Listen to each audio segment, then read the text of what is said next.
Welcome to our channel. Today we how to use QuickBooks Online for accounting, beginner guide step by step clearly.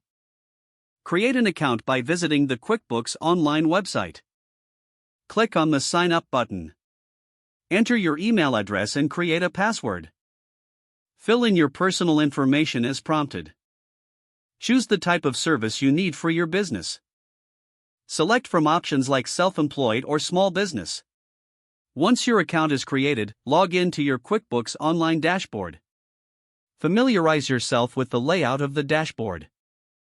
Locate the menu on the left side, where you'll find various features. To set up your company, click on the Settings icon at the bottom left. Select Accountant Settings from the drop-down. Fill in your business information, including your company name, address, and phone number. Save your changes once you have entered all the information correctly. Next, set up your chart of accounts by clicking on Accounting from the left menu.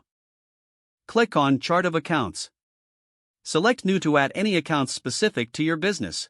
Choose the account type and give it a name that defines its purpose. After adding necessary accounts, proceed to connect your bank accounts. Click on Banking from the left menu. Select Link Account to connect your business bank account.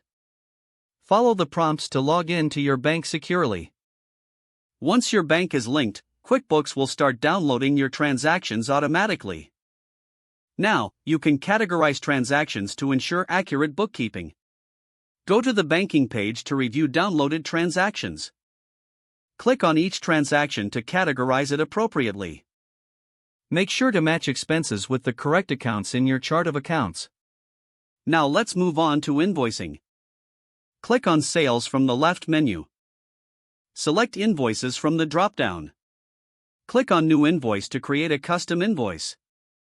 Don't forget to like this video and subscribe to our channel for more step-by-step tech guides.